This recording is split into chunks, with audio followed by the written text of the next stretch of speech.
எங்கள் அன்பும் இரக்கமும் மகிமையும் ஆட்சியும் மகா உன்னதமான பரலோகத்தின் தேவனே, பரிசுத்தமுள்ள ஆண்டவரே, ஆண்டவரே, இந்த காலை வேளையில் கூட உம்முடைய சமூகத்திலே ஆண்டவரே, நாங்கள் உம்முடைய குமாரனாகிய இயேசு கிறிஸ்துனுடைய தூய நாமத்தினாலே உம்முடைய சமூகத்திலே நாங்கள் வருகிறோம். ஆண்டவரே, நீர் கொடுத்த இந்த மகிமையான ஆண்டவரே கர்த்தருடைய நாளுக்காக, மனமகிழ்ச்சி நாளுக்காக நாங்கள் ஆண்டவரே உமக்கு நன்றி செலுத்துகிறோம். நன்றி ஆண்டவரே.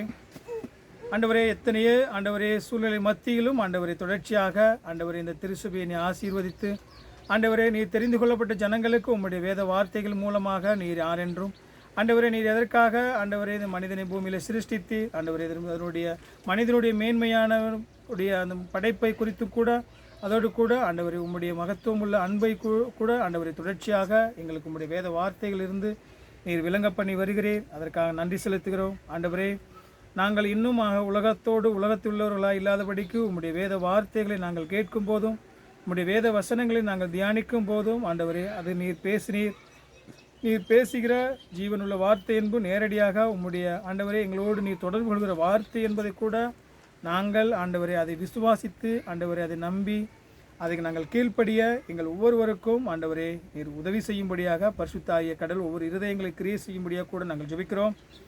நாங்கள் தியானிக்கிற இந்த வேத பகுதியிலிருந்து நீர் ஆண்டவரே ஆவியான கடவுள் ஆண்டவரே போதுமான வெளிச்சத்தை எங்கள் கொடுக்கும்படியாக கூட நாங்கள் ஜெபிக்கிறோம். ஆண்டவரே, எத்தனையோ ஆண்டவரே நாங்கள் நாட்களிலும் எத்தனையோ ஆண்டவரே வாரங்களிலும் நாங்கள் வேத வசனங்களை தியானித்தாலும் கேட்டாலும் ஆண்டவரே எங்களுடைய உள்ளான இருதயத்தில் எந்தவித மாற்றம் இல்லாமல் ஆண்டவரே நாங்கள் செல்லாதபடிக்கு எங்கள் உள்ளான இருதயத்திலே பரிசுத்த கடல் எங்கள் இருதயத்தை அசைக்கும்படியாக ஆண்டவரே எங்களுடைய ஆழமான சிந்தனைகளும் எண்ணங்களிலும் ஊடுருவி பாயும்படியாக கூட இந்த வேத வசனத்தின் மூலமாக எங்களோடு பேசும்படியாக கூட ஆண்டவரே எங்களை தொடர்பு கொள்ளும்படியாக கூட நாங்கள் தாழ்மையோடு ஜெபிக்கிறோம். ஆண்டவரே, நீரே எங்களை பயன்படுத்துங்க. நீரே இந்த சத்தியத்தின் மூலமாக எங்களோடு பேசுங்க. எங்களுக்கு உணர்வுபடுத்துங்க. எல்லா சூழ்நிலையும் ஆண்டவர் உண்மை அறிகிற அறிவிலே நாங்கள் பலப்படவும் நாங்கள் கற்றுக்கொள்கிற இந்த வேத சத்தியத்தின் அடிப்படையிலே எங்கள் வாழ்க்கையை நாங்கள் சீரமைக்கவும் ஆண்டவர் சீர்படுத்தவும் எங்களுக்கு போதுமான கீழ்ப்படுகிற இருதயத்தை கூட பரிசுத்தாய கடவுள் எங்கள் ஒவ்வொருவருக்கும் தரும்படியாக நாங்கள் தாழ்மையோடு ஜெபிக்கிறோம். இந்த வேத வசனத்தினுடைய வார்த்தையில் நாங்கள் கற்றுக்கொள்ள எங்கள் ஆண்டவராக இயேசு கிறிஸ்து வல்ல நாமத்தினாலே நாங்கள் ஆண்டவர் எல்லா விதமான சத்தியத்திலும் ஆழத்திலும் கற்றுக்கொள்ள உதவி செய்யுங்க. ஏன் எல்லாவற்றையும் எங்கள் அருமை இரட்சகராக இயேசு கிறிஸ்துவின் இந்த ஜெபத்தை ஏறெடுக்கிற நல்ல பிதாவே. நம்ம வாசிக்க கேட்ட அந்த யோவான் சுவிசேஷம் தொடர்ச்சியான பிரசங்கிட்டு போகிறோம். அந்த விசுவாசிக்காத அன்னைக்குள்ள யூதர்களுக்கு இந்த யோவான் சுவிசேஷம் எழுதப்படுகிறது. இதனுடைய நோக்கம் உங்களுக்கு எல்லாத்துக்கும் தெரியும். ஆண்டவராக இயேசு கிறிஸ்துவ தேவனுடைய குமாரன் என்பதும் அவர் தான் மேசியா என்பதை அவர் விசுவாசித்து அவருடைய நாமத்தினால அவர் நிலையான நித்திய ஜீவனை பெற்றுக்கொள்ளும்படியாகவும் இது ரொம்ப முக்கியமாக எழுதப்பட்டிருக்கு இந்த வேத புத்தகம். இதனுடைய முக்கியமாக அவர் ஏன்னா அன்னைக்குள்ள யூதர்கள் மனிதனை அந்த ஆண்டவரை அவங்க கடவுள் மனிதனை மாத்திரம்தான் பார்த்தாங்க, கடவுளை பார்க்கல. அதனால் அவர் தான் 100% மனிதனாகவும் 100% தேவனாக இருந்தவர் என்கிற ரொம்ப தெய்வீகமாக ரொம்ப இன்னொரு எல்லா புத்தகத்தோட ரொம்ப ஆழமாக சொல்லப்படுகிற முக்கியமான ஒரு சுவிசேஷ பகுதி இந்த யோவான். இந்த யோவான் சுவிசேஷத்தில் நம்ம தொடர்ச்சியாக கடந்த ஒரு 18 வசனங்களை நம்ம தியானிச்சிருக்கோம். அதில் ஆண்டவரை இயேசு கிறிஸ்து எப்படி ஆதியில் தேவனாக இருந்ததை குறித்தும் அவருடைய எல்லா விதமான தேவத்துவத்துடைய பண்பையும் அவர் எப்படி மனிதனுக்குள்ளே வாசமாக இருந்தார், பிதாவும் தேவனும் எப்படி ஒன்றாக இருந்தாருங்கிறத குறித்தும் நம்ம தொடர்ச்சியாக 4 பிரசங்கங்களை நம்ம தியானிச்சு வந்தோம். இப்போ இன்ற நாளில் கூட இதில் ஒரு முக்கியமான ஒரு பகுதி அடுத்த பகுதிக்குள்ளே வராரு. அதில் யோவான் ஸ்நானன்கிற அந்த தேவனுக்கு வழியை ஆயத்தம் பண்ணின ஒரு தீர்க்கதரிசனுடைய அவருடைய ஒரு விசுவாச வாழ்க்கையும் அந்த வாழ்க்கையில் அந்த யூதர்கள் அன்னைக்கு இருந்த யூதர்களுடைய கண் சொருகி போன அந்த இருளாக இருந்த குருட்டாட்டத்தனத்தையும் இந்த பகுதியில் தெளிவாக சொல்லப்பட்டிருக்கு. இதில் பார்த்தீங்கன்னா யோவான் ஸ்நானன் எவ்வளோ அழகாக தன்னுடைய தாழ்மையை விளக்கப்படுத்துகிறாருன்றதும் அவருடைய யோவான் ஸ்நானுடைய தாழ்மையான ஒரு பண்பையும் அன்றைக்குள்ள யூதர்களுடைய அந்த பரிசேயர்கள் சரிசேயர்களோ வேதப்பார்களோ அன்றைக்கி நாங்கள் தான் தேவனுடைய பிள்ளையும் சொல்லப்பட்டவர்களுடைய கண் சொருகி போன ஒரு குருட்டாட்டமான ஒரு செயலையும் இந்த பகுதிகளை நம்ம தியானிக்கிறோம். யோவான் ஸ்நானனை குறித்து உங்களுக்கு நிறையா தெரியும். மறுபடியும் இந்த பகுதியில் உங்களுக்கு குறித்து நான் சொல்லிவிட்டு நம்ம அதுக்குண்டான சத்தியத்துக்குள்ளே போகலாம். யோவான் ஸ்நானன் யாருன்னு உங்களுக்கு தெரியும். அவர் ஆசாரிய வகுப்பில் பிறந்தவன். எலிசபெத்து சகரியா என்கிறவங்களுக்கு தேவதூதனால் முன் அறிவிக்கப்பட்டவன். நீங்கள் இப்படிலாம் உங்களுக்கு வந்து ஒரு மகன் பிறப்பான்னு சொல்லி பரிசுத்த ஆவியை கடவுள் எப்படி ஆண்டவர் இயேசு கிறிஸ்துக்கு பரிசு நிரப்பினாரோ அதே வண்ணமாக. ஆனால் சகரியாவுக்கும் எலிசபெத்து இணைஞ்சு தான் அந்த யோவான் ஸ்நானன் உலக பிரகாரமாக தான் பிறந்தார். ஆனாலும் அவருடைய பிறப்பு முன்னறிவிக்கப்பட்டது தேவதூதனால். தேவதூதனால் முன்னறிவிக்கப்பட்டது என்ன ஆச்சுன்னா, இந்த மாதிரி உனக்கு ஒரு மகன் பிறப்பான் அப்படின்னு சொல்லி. ஏன் இந்த சூழ்நிலையெல்லாம் உங்களுக்கு கொஞ்சம் புரியணும். சகரியா யாருன்னா, அன்னைக்குள்ள ஆசாரிய வகுப்பில் ஒரு முதன்மையானவன். உங்களுக்கு தெரியும் இல்லையா? அன்றைக்கி 24,000 பேர் வந்து ஒரு சபை அந்த அன்றைக்குள்ளே அந்த கூடார தேவாலயத்தில் ஊழியர் செய்வாங்க. அதில் ஒரு 1000 பேர் சீட்டு போடுவாங்க. வயசானவங்க 1000 பேர்த்தில் சீட்டு போட்டவங்களுக்கு ஒரு 3 பேர்த்துக்கு தான் சீட்டு விடுவோம். அந்த சீட்டு வாங்குறவங்க தான் பரிசுத்த தலத்துக்குள்ளையும் போக முடியும், மகா பரிசுத்த தலத்துலையும் செல்ல முடியும். மகா பரிசுத்தம் பிரதான ஆசிரியர் போவார். பரிசுத்த தலத்துக்கு அந்த தேவ சமூகத்து அப்பங்களையும் அங்கே குத்து விளக்கில் விளக்கு ஏற்றுறது, அங்கே உள்ள பழசலை எடுத்துகிட்டு வர அந்த பணிகள்லாம் செய்கிறது யாருன்னா, அங்கே 3 ஆசாரிகள் போகணும். அப்போ வந்து அவங்களுக்கு வந்து அவங்க வாழ்க்கையிலேயே அது யாருக்கு முதல்ல சீட்டு பிடி இப்போ தான் முதல்ல 20 வயசில் தான் ஊழியத்துக்கு போகிறான்னு வச்சுருங்களேன். அவங்களுக்கு அன்றைக்கே சீட்டு விழுந்துருச்சுன்னா அவங்க என்ன வயசான தான் சீட்டு விழுகும். அந்த ஊழியத்தில் யார் அவங்க சீட்டு விழுந்துருச்சோ அதோடு அவங்களுக்கு ஊழியம் முடிஞ்சு. அதுக்கு மேலே அவங்களுக்கு வந்து இந்த நம்ம சொல்ல முடியல, நம்ம பென்ஷன் மாதிரி அவங்க பென்ஷன் வாங்கிட்டு வீட்டில் தான் இருக்கணும். அவங்களுடைய பூரண பணி முடிஞ்சுன்னு அர்த்தம். அதே போல் அந்த சகரியா வந்து யாருன்னா, அங்கே அன்னைக்குள்ள ஆசிரியர் வகுப்பில் நல்ல ஒரு வயசான ஒரு முதிரியான ஆள். அவருக்கும் எலிசபெத்துக்கும் குழந்தை பிறக்கக்கூடிய சூழ்நிலை ஆபிரகாம் சாராளை போல தான். வருஷத்துக்கு ஒரு தடவை அந்த ஆசாரிய வகுப்பில் அவங்க வந்து அதை மாற்றுவாங்க. இல்லை, டெய்லி மகா பரிசுத்த தலத்துக்குள்ளே ஒரு தடவை, அந்த பரிசுத்த தலத்துக்குள்ளே டெய்லி போவாங்க. ஒவ்வொரு நாளும் மாற்றணும். இன்றைக்கி வச்சா நாளைக்கு மாற்றணும். ஆமாம், ஆள் இல்லை. அங்கே சமூகத்தை அப்பங்கள் வைப்பாங்க. அப்போ அங்கே விளக்கேற்றுறது, தூப பீடம் போடுறது. ஆமாம், போக முடியாது. அவங்க பரிசுத்த தலத்து வரைக்கும் தான் அலவுட். அவங்களுக்கு மகா பரிசுத்துக்குள்ளே ஒரே ஒரு ஆள் தான் போக முடியும். அவர் பிரதான ஆசாரியர் மட்டும்தான். வருஷத்தில் ஒரு தடவை மட்டும்தான் அவருக்கு முதல்ல பலி செலுத்தி அவர் ரத்தத்தினால தன்னுடைய பாவங்களுக்கெல்லாம் ஒரு மன்னிப்புலாம் ரத்தம் செலுத்திட்டு அதுக்கு பின்னாடி தான் ஜனங்களுடைய பாவங்களுக்காக ரத்தத்தை கொண்டு போய் ஆண்டவர்கிட்ட போய் மன்னிப்பு கேட்கணும். அங்கே போய் இவங்களுக்காக மன்னிப்புக்காக ஒரு ஜெபிக்கு ஏறெடுக்கணும். ஒரே ஆளு தான். அப்பப்போ யார் பிரதான ஆசாரியர் நியமிக்கிறாங்களோ அந்த வருஷத்தில் யார் பிரதான ஆசாரியர் இருக்காங்களோ இவங்க வந்து 3 பேருங்கிறது டெய்லி மாறுவாங்க. 24,000 பேர் இருப்பாங்க பின்னாடி. ஒரு நாளைக்கு 1000 பேர் அங்கே உள்ள ஊழியம் செய்வாங்க. அந்த ஆசாரிய இதில் வந்து அவங்களுக்கு முடிஞ்சுன்னா உள்ளே வந்து அவங்க யார் முடிச்சாங்கன்னா ஆனால் அவங்களுக்கு தேர்ந்தெடுக்கிறதே வயசானவங்க தான். அவங்களத்தான் அந்த 1000 பேர் 24,000 பேர்த்தில் ஒரு 1000 பேர் தேர்ந்தெடுப்பாங்க. அதில் யாரெல்லாம் வயசானவங்களோ அவங்கள தேர்ந்தெடுத்து அவங்களுக்கு தான் சீட்டு போடுவாங்க. அதில் சீட்டு உழுவுறதுங்கிறது நிறைய பேருக்கு உழுவாமல் இருக்கும். அவங்களுக்கு வயசாக ரிட்டையர் வயசில் இருக்குது. அதில் சீட்டு உழுகாமலாம் போகக்கூடிய ஆள் இருப்பாங்க. 1000 பேர்த்தில் 3 பேர்னா கணக்கு பண்ணி பாருங்கள், எல்லாருக்கும் உழுகாதில்லை. அப்போ அந்த சூழ்நிலையில் இவருக்கு யாருன்னா, ஏன் சூழ்நிலை அதை சொல்கிறேன்னு உங்களுக்கு புரியணும். அன்றைக்குள்ள யூதர்களுக்கு மத்தியில் முக்கியமாக லேவி கோத்திரத்தில் ஆண் வாரிசு ரொம்ப முக்கியம். பெண்கள் போய் தேவாலயத்தில் நுழைய முடியாது, ஊழியம் பண்ண முடியாது. அன்றைக்கி லேவி கோத்திரத்தில் இருக்கிறது ஆண்கள் தான் உள்ளே போய் நம்ம அதை பண்ணணும். ஆண்கள் விஷயத்தில் இவருக்கு குழந்தையே இல்லை.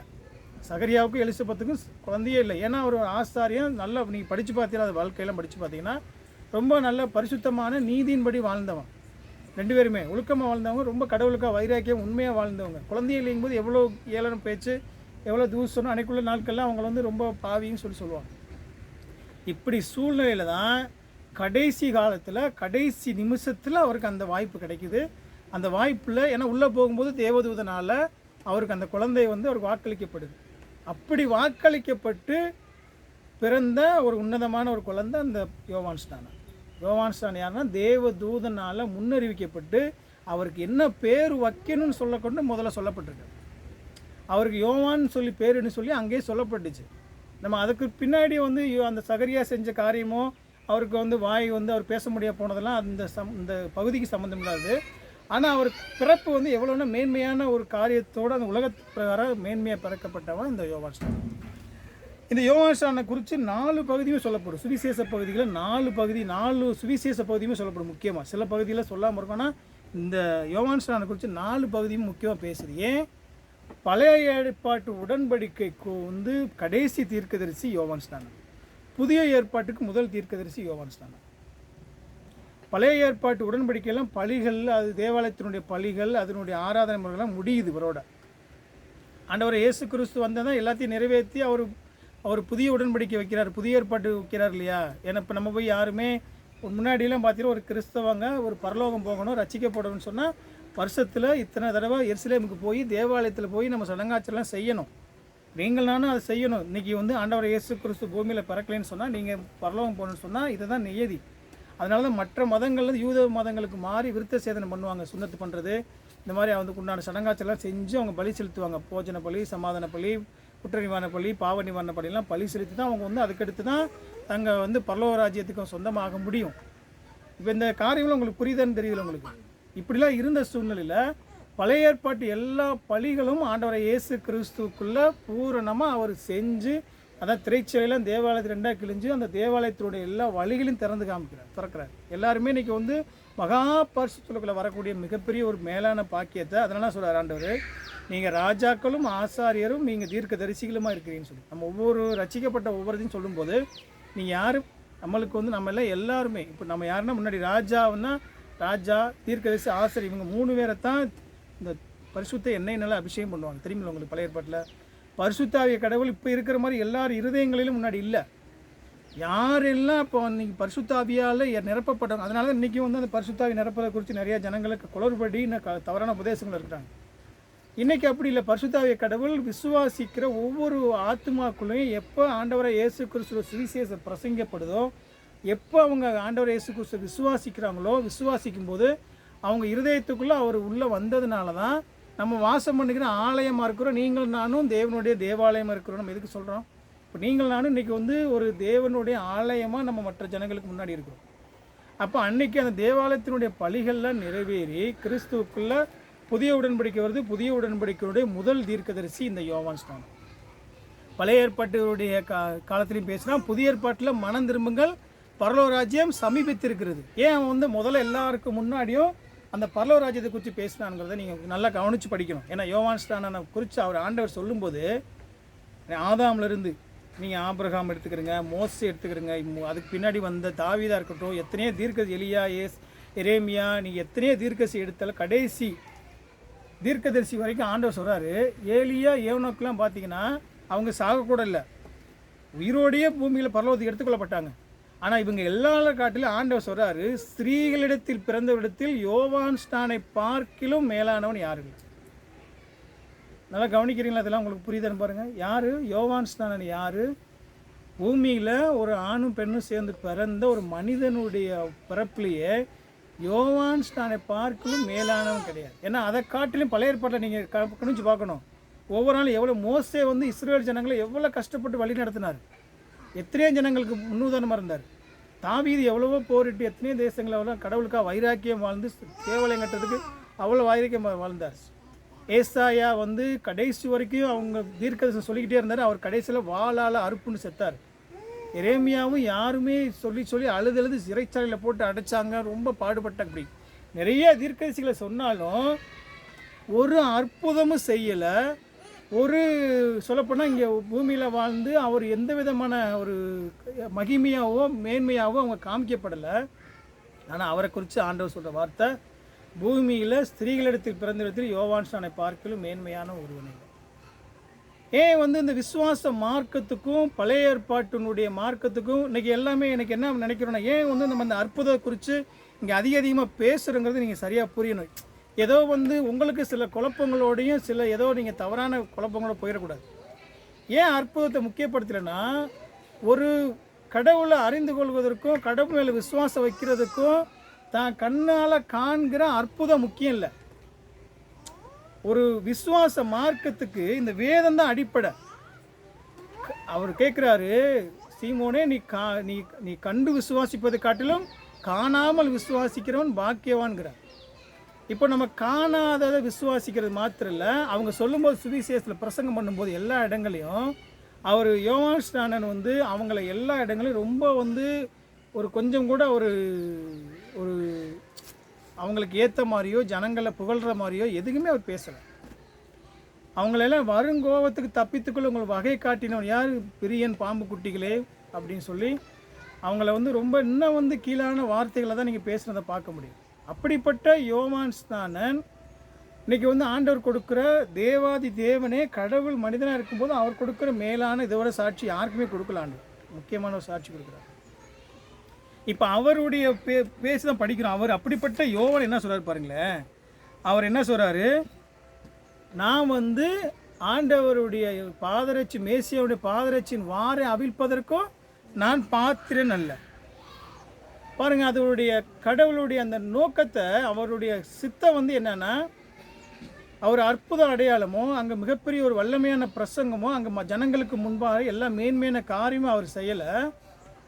அவருடைய வாழ்க்கையில் கடவுள் என்ன நோக்கத்துக்காக யோவான் ஸ்நானன் பூமியில் சிருஷ்டித்தாரோ அந்த நோக்கத்தை பூரணமாக நிறைவேற்றின ஒரு மனிதன். இதெல்லாம் நீங்கள் படிக்கும்போது அவர் சொல்லும்போதே சொல்கிறாரு, தேவனுடைய நீதிக்கு அவர் சொல்கிறார், மேசியாவினுடைய பாதரட்சியை வாரை அவிழ்ப்பதற்கு நான் பாத்திரலைங்கிற தன்னுடைய தாழ்மையான சுபாவத்தை. ஏன்னா ஒரு அவரை குறித்து நீங்கள் கொஞ்சம் கவனிங்களேன். அவரை குறித்து நீங்கள் பேசுனீங்கன்னா யோவான் ஸ்நானனை குறித்து மேன்மையாக சொல்லலாம். என்ன சொல்லலாம்? நான் யார்? யோவான் ஸ்நானனை சொல்ல முடியும். யோவான் ஸ்நானனை சொல்ல முடியும். என்ன சொல்ல முடியும்? நான் யார்? உங்களை எல்லாத்தோட நான் தேவதூதனால முன்னுரிக்கப்பட்டவன். அவர் சொல்லலாம் இல்லையா? நான் யார்? விசேஷமான ஆள். யார்? சகரியாவுடைய வாரிசு. அடுத்து 20 வருஷத்தில் அவருக்கு வந்து அங்கே நீங்கள் நினைக்கிற மாதிரி ஆசாரிய வகுப்பில் ஊழியம் செய்கிறவங்களுக்குலாம் வேலையே கிடையாது. ஆமாம், யோவான் கொடுத்தது கடவுள் தான். யோவான் ஸ்நானன் பேர் வைக்க சொல்லி அவர் தானே கொடுத்தாரு. கடவுள் தான் பேரை வைக்க சொல்லி கொடுத்தாரு. அது இல்லாமல் அவங்க அந்த ஆசாரிய வகுப்பில் வந்தவங்களுக்கு எந்த வேலையும் பார்க்க தேவையில்லை. வருஷத்தில் அந்த ஒரு தடவை அந்த போகிறாங்க பார்த்தீங்கன்னா 24,000 பேர் கணக்கு பண்ணி அவங்க ஊழியம் செய்கிறாங்களா, ஊழியம் செஞ்சு வீட்டுக்கு வந்த பின்னாடி அவங்களுக்கு மாதத்தில் வந்து அவங்களுக்கு 3 நாள் வேலை தான் இருக்கும். அதுக்கு பின்னாடி அந்த ரொட்டேஷனில் இருக்கேன் இலவி கொத்துன 10,000 கோடி இருக்காங்க. அப்போ வந்து அவங்களுக்கு ரொட்டேஷனில் வரும். ரொட்டேஷனில் இப்போ நம்ம இப்படி வேலை சொல்கிற மாதிரி சர்ச்சில் இருக்கும்போது 4 பேர் இருக்கும். 4 பேர்னா ஒவ்வொரு வாரம் பார்க்குறோம் இல்லையா? இப்போ நம்ம இதில் ஒரு வாரத்துக்கு நம்ம இங்கே 500 பேர் இருந்தால் எப்படி பார்ப்போம்? நம்ம ஒரு ஆள் கூட ஒரு ஆளுக்கு வர்றது எத்தனை வருஷத்துக்கு ஒரு தடவை வரும்? 4 பேர்னால நம்ம 4 பேர் அடுத்த வாரத்தில் வரும். இப்போ அது மாதிரி அந்த சுழற்சி முறையில் வைக்கும்போது அங்கே யாருக்கும் அவங்களுக்கு சீக்கிரம் வேலை கிடையாது. ஆனால் பணம் வந்து கொட்டும். எல்லாத்தினுடைய காணிக்கைகளும் அங்கே உள்ள வருமானமும் அவங்க ஆசிரியர்களுக்கு தான். அவர் அந்த சுகபோகமாக அந்த பணத்தை வாங்கி வாழக்கூடிய மேன்மையான ஒரு நல்ல ஒரு வாய்ப்பு இருந்துச்சு அவருக்கு. ஆனால் இவருடைய வாழ்க்கையை நீங்கள் நல்லா கவனித்தோம்னா ஆண்டவர் சொல்கிறதுனுடைய தேவனுடைய சித்தத்துக்கு தன்னை முழுமையாக அர்ப்பணித்தவர், தேவனுக்கு தன்னை முழுமையாக கீழ்ப்படிஞ்சவர், இந்த உலகத்திலிருந்து உலக ஆசைகளிலிருந்து உலக நாட்டங்கள்லேருந்து முற்றிலும் தன்னை பிரித்து எடுத்துக்கொண்ட ஒரு முக்கியமான ஒரு தேவமாண்டி தான் இந்த யோவான் ஸ்நானன். யோவான் ஸ்நானனை குறித்து அவர் சொல்லும்போது அன்றைக்கி சொல்லியிருக்கலாம் இல்லையா? எவ்வளவோ ஆசையோடு அவர் எப்படியே மேன்மையாக எத்தனையோ காரியங்களை வாழ்ந்துருக்கலாம். இன்னொன்று நல்லா கவனித்து பாருங்கள், அவங்க யார்? யோவான் ஸ்நானன் வந்து சொல்லியிருக்கலாம், அவங்க குழந்தைக்கு இருக்கும்போது அவங்க அம்மா என்ன சொல்லி வளர்த்துருப்பாங்க? நீ யாரா? உன்னை வந்து நீ பிறக்கும்போதே தேவதனால் முன்னுரைக்கப்பட்டவன்டா. எப்படிலாம் நீ வந்து விசேஷமானவன். எங்களுக்கு எத்தனை வயசில் பிள்ளை கொடுத்தாங்க. நீ எவ்வளோ கடவுளுக்கு முன்னாடி எவ்வளோ விசேஷமாக சொல்லி வளர்த்துருப்பாங்க. வச்சு பாருங்கள். அப்போ அவனை குறித்து அவனுக்கு எவ்வளோ பெருந்தன்மை இருந்திருக்கும், அவனுக்கு எவ்வளோ மேலோட்டம் இருந்திருக்கணும். ஆனால் எல்லாத்தையும் விட்டுட்டு அவன் எங்கே போயிருக்கான்? 20 வயசுக்குள்ளேயே வனாந்திர வாழ்க்கைக்குள்ளே ரொம்ப செல்வாக்காக அவன் வந்து எப்படியே வளர்த்துருக்கலாம். ஏன் அதே மாதிரி எலியானுடைய பிள்ளையை பாருங்கள், சாமுவேல் பாருங்கள், எவ்வளோ தீர்க்கதரிசி. அவங்க பிள்ளைலாம் கடைசியில் ஒன்றும் இல்லாமல் அழிஞ்சு போனாங்க அங்கே இடத்துல. அவங்களுக்கு அதே மாதிரி தான் வளர்த்துருக்கணும். யார்? நீ என்னுடைய எவ்வளோ உலகத்தில் இந்த முழு இஸ்ரவேல் தேசத்துக்கும் அவர் தான் தீர்க்கதரிசி. அவர் தான் அங்கே உள்ள முக்கியமான பொறுப்பானவர். அப்போ எலியா அன்றைக்கி இருக்குது, சரி ஏலியா இருக்கட்டும், சாமுவேலாக இருக்கட்டும், அவங்களுடைய பிள்ளைகள்லாம் கடைசி நாட்களில் அவங்க ஆண்டவரால் கோபத்துக்கு ஆளாகி செத்தாங்க அவங்க. ஆனால் இப்போ அதே மாதிரி இவர் வந்து தவறான வழியில் வழிநடத்தப்பட்டிருக்கலாம்ல. ஏன்னா இவர் வந்து சொல்கிறது மாத்திரம் இல்லை, அந்த வாழ்க்கையை முழுமையாக 20 வயசுலேயே இந்த வனாந்திர வாழ்க்கை பாருங்கள். அவருடைய உடையை பார்த்து கவனித்து பாருங்கள். அதில் வார்க்கச்சையும் அவர் காட்டு தேனும் சாப்பிட்டதா சொல்லி பாருங்கள். தேனும் உடைக்க கூட எந்த முக்கியத்துவம் கிடையாது. அந்த வெட்டுப்புளி காட்டு தேன்லாம் என்னன்னா அது அங்கங்கே எல்லா இடத்துலையும் அங்கே இருக்கிற வெளியில் இருக்கிற உணவு, காட்டுக்குள்ளே இருக்கிற உணவு. அதோட வார்க்கச்சைங்கிறது இயல்பாக நார்மலாக போகிற ட்ரெஸ்ஸு கிடையாது. நீண்ட தூரமாக ரொம்ப லாங்காக பயணம் பண்ணுறவங்க நம்ம போட்டு போகும்போது சேஃப் அழுக்காகக்கூடாது, ரொம்ப நாளைக்கு இருக்கணும், ட்ரெஸ் எல்லாம் மாற்ற முடியாதுன்னு சொல்லி போடுவாங்க. அந்த மாதிரி வருடக்கணக்காக, அதாவது உடைக்கோ உணவுக்கோ அதிக முக்கியத்துவப்படுத்தாத ஒரு வாழ்க்கை, கடவுளுக்காக அர்ப்பணிக்கப்பட்ட ஒரு வாழ்க்கை, ஒரு அடிமை செய்ய வேண்டிய வேலையை சொல்கிற அந்த இப்படி வாழ்ந்து அவர் சொல்கிற அந்த ஸ்டேட்மெண்ட் தான் ரொம்ப முக்கியம். அவருடைய படிங்க, அந்த வசனத்தை படிங்க. அவர் என்ன சொல்கிறாரு? 27 படிங்க, ஒரு ஆள் 27 படிக்கிறேன். அவர் எனக்கு பின் வந்தும் என்னிலும் மேன்மையுள்ளவர். அவருடைய பாதரட்சியின் வாரை அவிழ்ப்பதற்கும் நான் பாத்திரன் அல்ல. பாதரட்சியின் வாரம் என்ன? செருப்பு செருப்பு போட்டு வராங்க இல்லையா? நம்ம ஒரு யூத அடிமை செய்ய வேண்டிய ஒரு செயல். ஒரு யூத அடிமை யாருன்னா, அங்கே யூதர் வரும்போது வீட்டுக்குள்ளே நுழையும் போதே அங்கே இருக்கிற அடிமையானவன் போய் அவன் செருப்பை கழட்டி விட்டு, அந்த கழட்டி அவன் காலெலாம் கழுவி அவனை செருப்பை கழுவி பத்திரப்படுத்தணும். புரியுதா உங்களுக்கு சொல்கிறது?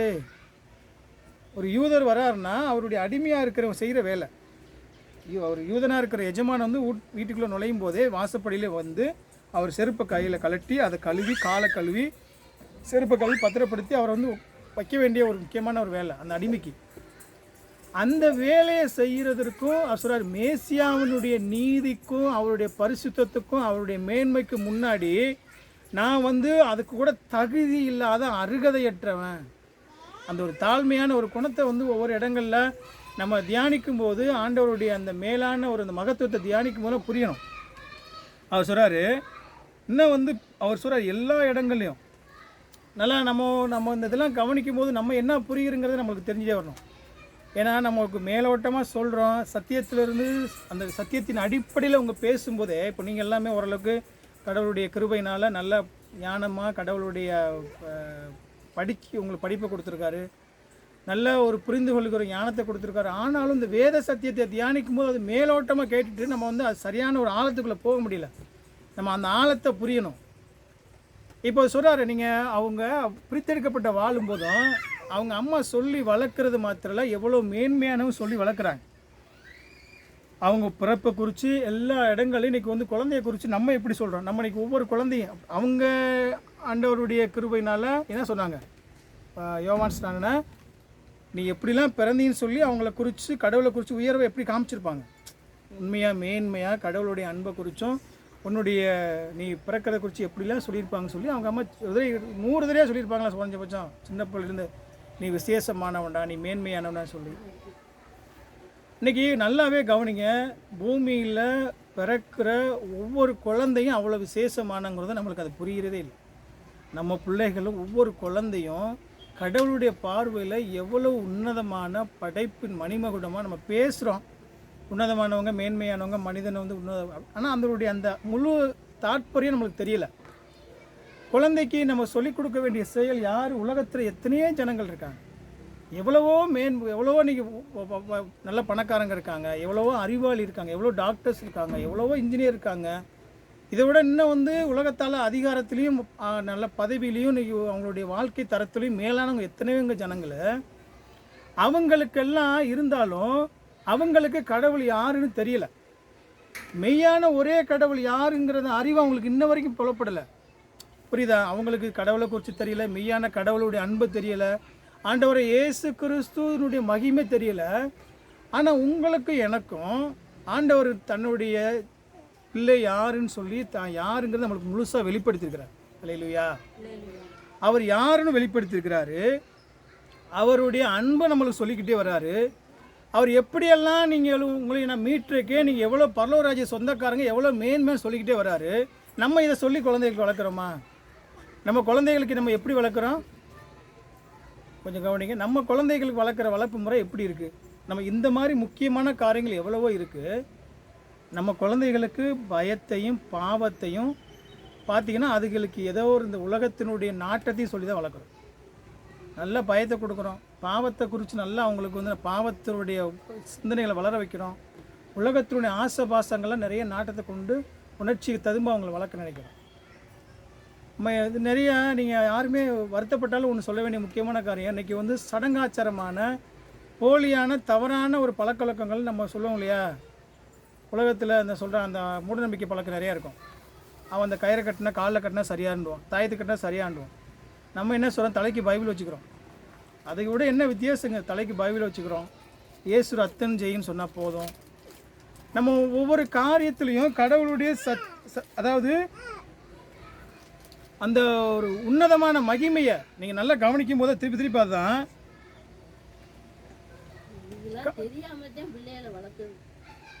வளர்த்தது. சரி, ஓகே, இனிமேல் நம்ம வளர்க்கலாம்ல. இனிமேல் இருக்கிறவங்க சொல்கிறேன், இனிமேல் தெரிஞ்ச பின்னாடி இன்றைக்கி நம்ம சொல்லும்போது பிள்ளைகளுக்கு நம்ம சொல்லிக் கொடுக்க வேண்டிய முக்கியமான காரணம், நம்ம ஏற்கனவே முடிஞ்சு போனதை பற்றி நம்ம பேசலை. இனிமேல் இருக்க வேண்டியவங்களுக்கு நம்ம முக்கியமாக சொல்ல வேண்டியது, இன்னமும் அத்தனை செய்கிறோம். இப்போ நீங்களானு செய்யலையா? அதை நீங்களானு செய்கிறோமா செய்யலையா?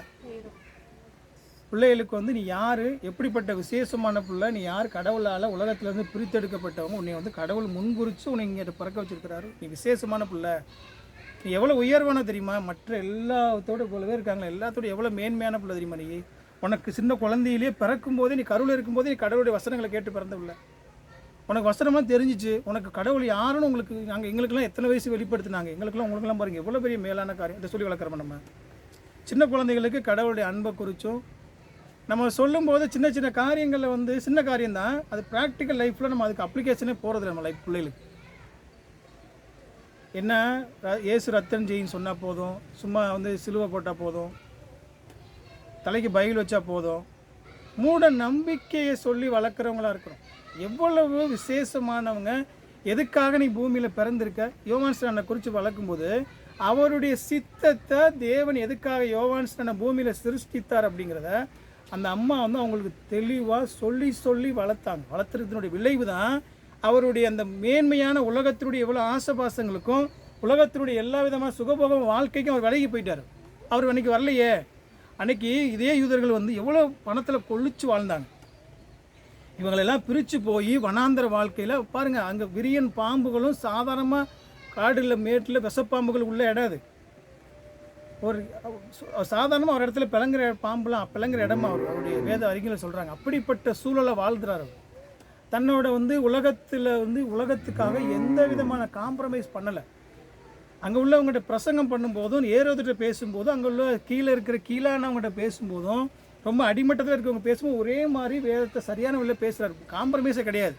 நீ வந்து நீ உங்கள் சகோதரனை மனைவி வச்சுருக்க தப்பு, நீ வந்து குற்றவாளி, நீ நரகத்தை தான் போவ, நீ சொல்கிற நேரம் கண்ணுக்கு முன்னாடி யார் ராஜா, அவனை சொன்னால் செத்து போயிருந்து தெரியும். ஆனால் காம்ப்ரமைஸ் ஆகலை. அதே மாதிரி கீழே இருக்கிறவங்களுக்கு விரியன் பாம்பு விட்டு வருங்கோ தப்பித்து உங்களுக்கு வழகை காட்டினவன் யார்? நீங்கள் எல்லாம் வந்து உங்களுடைய இன்னும் கூட நீங்கள் மாய்மாலமான வாழ்க்கைக்கு நீங்கள் தப்பிச்சு தான் வரீங்கன்னு சொல்லி இந்த மனம் திரும்பலைன்னு சொல்லி அவர் அவங்களை அருமையாக கண்டிக்கிறார். அந்த ஒரு சரியான நம்ம வந்து குழந்தைகளையும் சரி நம்மளுடைய வாழ்க்கையிலும் சரி இந்த ஒரு மேலான ஒரு பண்புகளை சொல்லி நம்ம குழந்தைகளை வளர்க்கலைன்னு சொன்னால் நம்ம இடங்களையும் நிறைய பாதிப்பு. அதனால தான் திருப்பி தாழ்மையை சொல்கிறார் அவர். நீங்கள் எவ்வளவு பேர் பாக்கியவான்கள் அப்படிங்கிறத நம்ம வந்து குழந்தைகள் சொல்லணும்.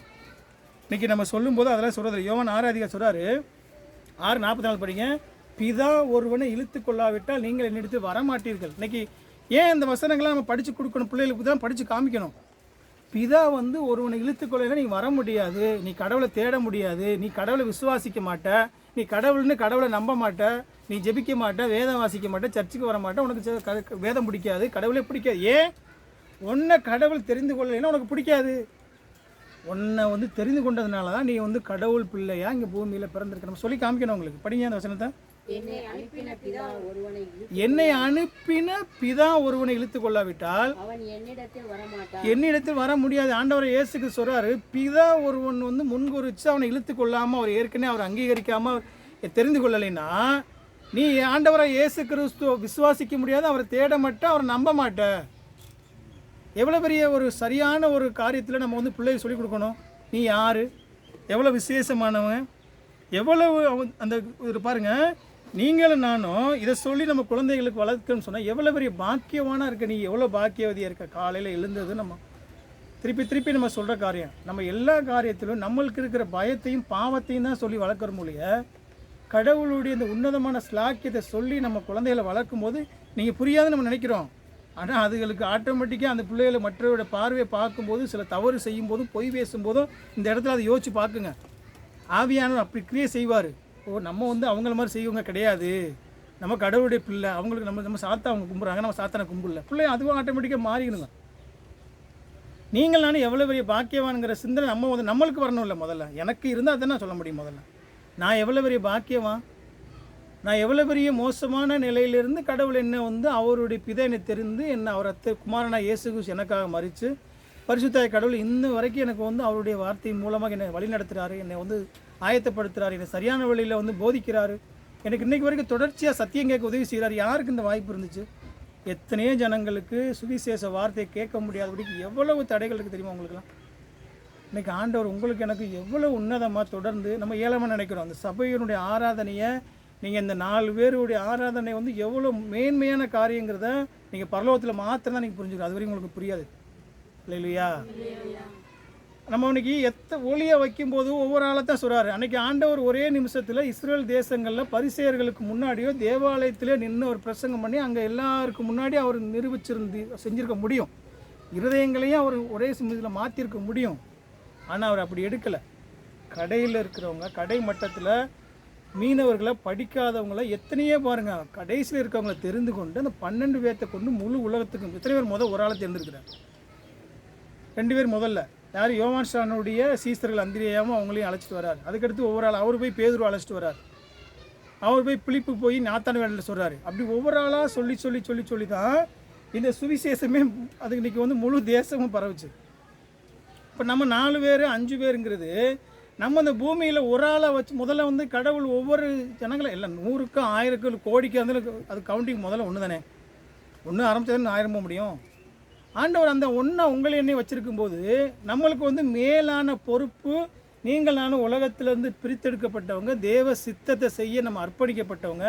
நம்ம அவருடைய எல்லா காரியத்துக்கும் நம்ம வந்து முழுமையாக தானே அர்ப்பணித்து கீழ்ப்படிஞ்சு அவருடைய சித்தத்துக்கான வாழ அர்ப்பணிக்கப்பட்டவங்க நம்ம உணர்ந்தால் தான் கடவுளுடைய சித்தத்துக்கும் அவருடைய மேலான அன்புக்கும் நம்ம பணிஞ்சு வாழ முடியும். இல்லையா? இது திருப்பி எவ்வளவு காரியத்தை நீங்கள் வந்து புரியலன்னு சொன்னால் ஒரு ஊழியக்காரனுடைய முக்கியமான ஒரு கடமை இந்த இடத்துல சொல்கிறார். அவன் எவ்வளோ பெரிய விசுவாசியாக இருக்கட்டும், எவ்வளோ பெரிய போதகராக இருக்கட்டும், அவர் பாருங்கள் அன்னைக்கு உள்ள நாட்களில் எல்லோரும் பயந்தாங்க. யாரும் அவரை குறித்து பார்த்தீங்கன்னா அவர் பேசும்போது எல்லாருமே பயப்படுறாங்க. யோவான் ஸ்நானன் அவர்கிட்ட கேட்குறாங்க ஒரு கேள்வி, நீ யார்? எலியாவா? அன்றைக்கி ஏன்னா எலியா வரணும்னு சொன்னால் அவங்க வரணும்னு அவங்களுக்கு தெரியும், யூதர்களுக்கெல்லாம் தெரியும். வேதத்தில் எழுதப்பட்டிருக்கு எலியா வந்து ஒரு நாள் வருவார், நியாயம் செய்ய வருவான்னு தெரியும். அப்போ தீர்க்கதரிசியானவரா? உபாகமத்தில் மோசே சொன்ன தீர்க்கதரிசியானவரா? இன்னும் கூட தாண்டி போயிட்டாங்க அவங்க. யார்? நீ தான் கிறிஸ்துவா? அவங்க கேட்குற கேள்வி பாருங்கள். படிங்க, ஒரு ஆள் லூக்கா 15 படிங்க. அவங்க கேட்குறாங்க, நீங்கள் தான் கிறிஸ்துவா? அந்த ஒரு முக்கியமான ஒரு லூக்கா 3:15 படிங்க.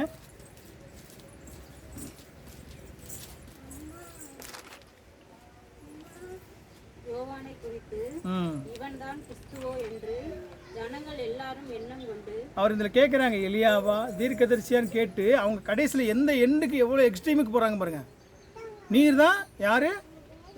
கிறிஸ்துவோ, நாங்கள் எதிர்பார்க்கிற மேசியாவோங்கிற அளவுக்கு போயிட்டாங்க. அவரை அந்த அளவுக்கு யூதர்கள் அவர் மேலே மரியாதை வச்சுருந்தாங்க. ஆனால் அவர் ஒன்றுமே பண்ணல. அவர் மேலே அவ்வளோ மரியாதையும் கனமும் வச்சுருந்தாங்க. அந்த அவர் என்ன சொல்கிறாரு? தன்னை முழுவதுமாக முற்றிலுமாக அவங்களுக்கு முன்னாடி தன்னை தாழ்த்துகிற ஒரு அண்மையான பண்பு. தாழ்மையாக இருந்ததுனாலையும் இல்லை அவருடைய அந்த பிரசங்கம் போதனை ஆவியான கிரியை செய்யும்போது, இப்போது நீங்களும் நானும் கடவுளுக்கு உண்மையாகவே அர்ப்பணித்து அவரை உயர்த்தும் போது, இப்போ நம்ம இங்கே ஒரு பிரசங்கத்தில் ஏன் வந்து நீங்கள் உங்களுக்கு வந்து கடன் சரியாயிரும், உங்களுக்கு சுகம் சரியாயிரும் ஏன் பேசலைன்னா, கிறிஸ்து மகிமைப்பட்டால் தான் உங்கள் வாழ்க்கையில் உயர்வே வரும். உங்கள் வாழ்க்கையில் திருச்சபையில் எங்கெல்லாம் கிறிஸ்து உயர்த்தப்படுகிறாரோ, ஆண்டவரை இயேசு கிறிஸ்து எங்கெல்லாம் மகிமைப்படுறோமோ, அதுதான் ஆவியானுடைய வேலை. முதல் வேலை என்ன வந்திருக்கு?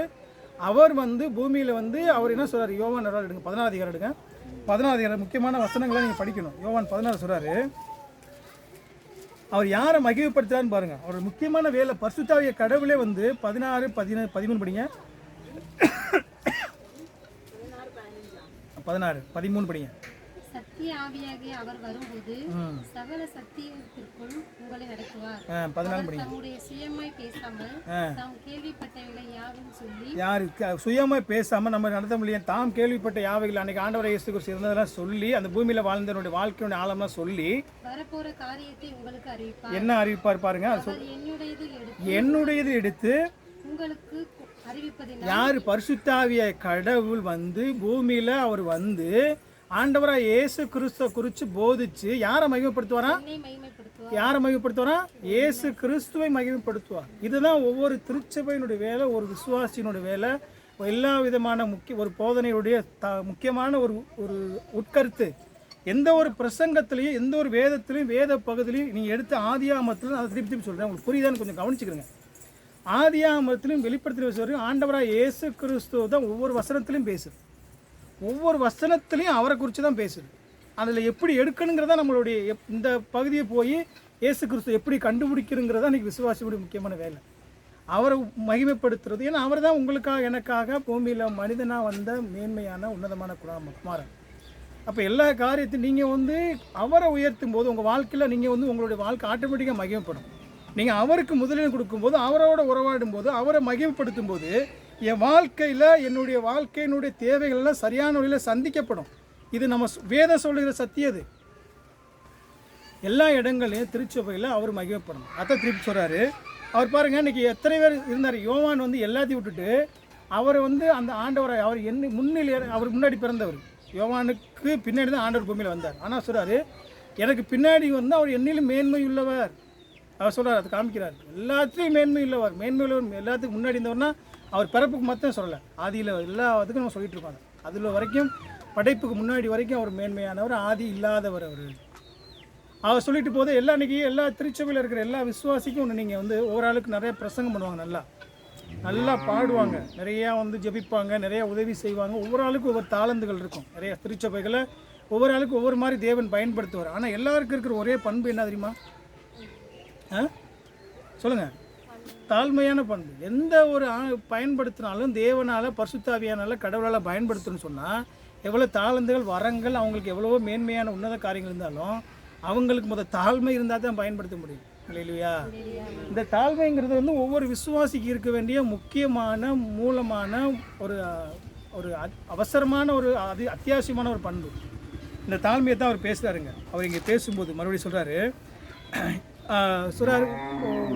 அந்த யோவான் 23:30 படிக்கிறாரு. யோவான் 3ஆம் அதிகாரம் படிங்க. அவர் என்ன சொல்கிறாரு? அவர் பெருகவும் நான் சிறுகவும் வேணும். அவர் சொல்கிறார் பாருங்கள், யார் பெருகவா? யோவான் 3:23-30 படிங்க. 3ஆம் அதிகாரம். அவர் பெருகவும் 23-30 படிங்க. மணவாட்டியை உடையவனே மணவாளன், மணவாளனுடைய தோழனோ அருகே நின்று அவருடைய சொல்லை கேட்கிறவனாய் மணவாளனுடைய சத்தியத்தை குறித்து மிகவும் சந்தோஷப்படுகிறான். இந்த சந்தோஷம் இப்பொழுது எனக்கு சம்பூரணமாயிற்று. அவர் பெருகவும் நான் சிறுகவும் வேண்டும். அவர் சொல்றாரு, எல்லா இடங்களையும் தன்னை தாழ்த்துகிறவன் உயர்த்தப்படுவான். ஏன் எல்லா இடங்களையும் அவர் ஆண்டவர் பேசுகிறது தாழ்மையை குறித்தும், தன்னை மறைச்சு, தன்னை குறைச்சி, தன்னை கீழ்ப்படுத்தி என்னில் கிறிஸ்துவையும் கடவுளையும் நம்ம மகிமைப்படுத்துகிற ஒவ்வொரு விசுவாசினா இந்த யோவான் ஸ்நானர் வெளிப்படுத்துகிற முக்கியமான ஒரு பண்பு உங்களுக்கு எனக்கு கற்றுக் கொடுக்குற முக்கியமான பண்பு.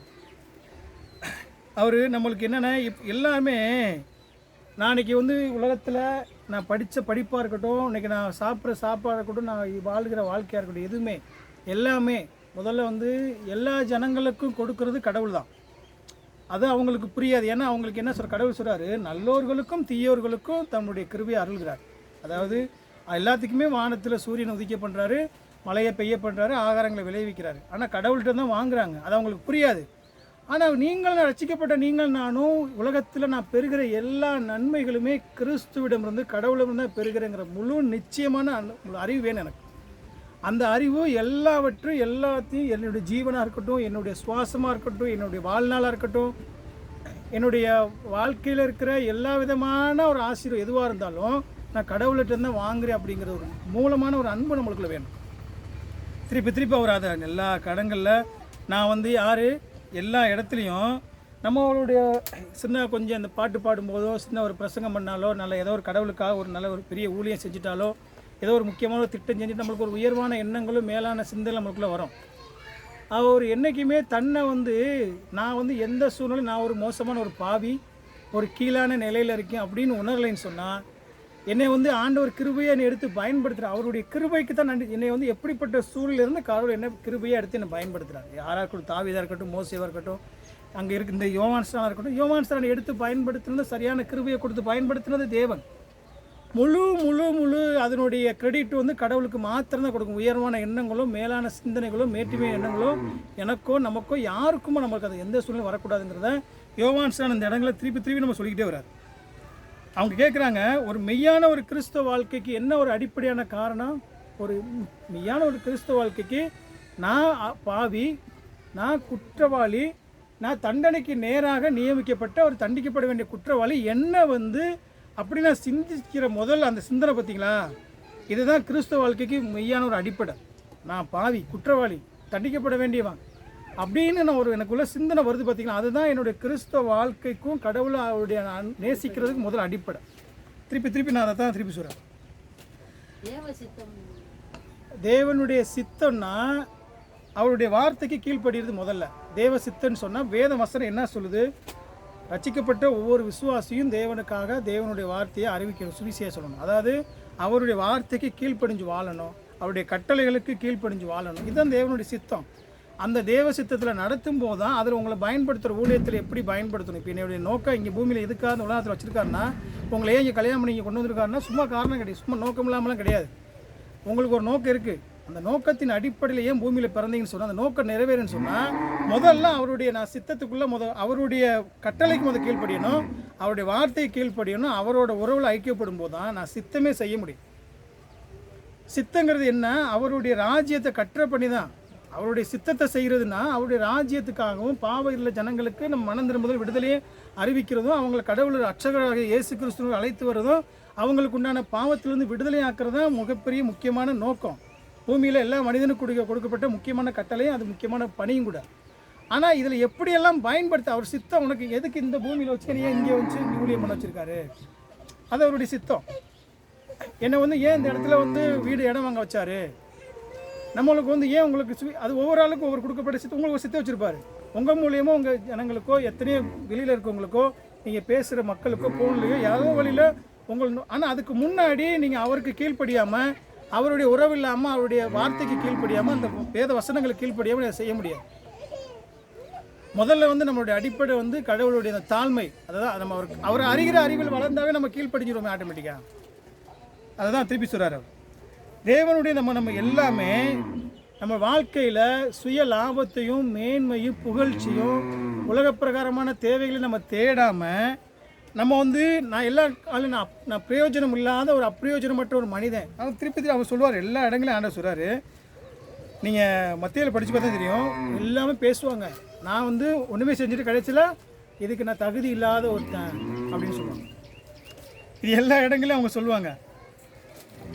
அவர் சொல்கிறாரு, இந்த இடத்துல யோவான் ஸ்நானனை குறித்து நீங்கள் நல்லா கேட்கும்போது திருப்பி புரியணும்னு சொன்னால், அவ்வளோ தாழ்மையானவர், அவ்வளோ ஒரு மேன்மையானவர் தன்னை எந்த வழியிலையும் தான் பேரையோ தன்னையும் முக்கியப்படுத்தலை. என்ன சொல்கிறார் அவர்?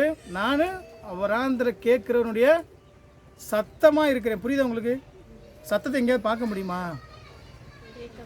கேட்க மாத்திரம் முடியும். அதுக்காக மகிமை இருக்குது. அதுக்கு சத்தத்துக்கு எந்த மகிமை கிடையாது. சத்தத்தை கேட்க முடியும், அதுக்கு மகிமை செலுத்தவோ பார்க்கவோ அதை உயர்த்தவோ முடியாது.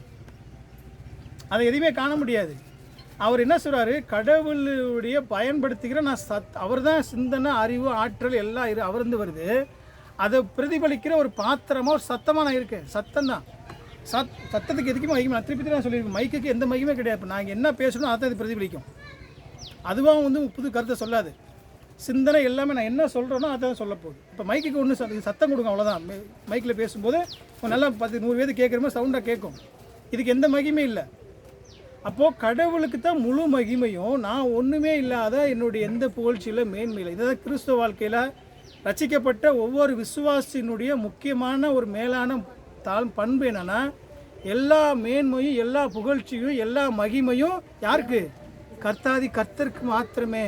நான் அப்பிரயோஜனமற்ற ஊழியக்காரன். 4 பேரை நான் ரட்சிக்கப்பில் நடத்தினாலும் சரி, 4 பேருக்கு 1000 பேருக்கு சுவிசேஷம் சொன்னாலும் சரி, நான் கோடி ரூபாயை கடவுளுக்காக நான் ஊழியத்துக்காக நான் கொடுத்தாலும் சரி, அதையும் கிருபையை எனக்கு கொடுக்கறதுக்கு யார் என்ன உதவி செஞ்சுருக்காரு? கடவுள் எனக்கு உதவி செஞ்சுருக்கிறாரு.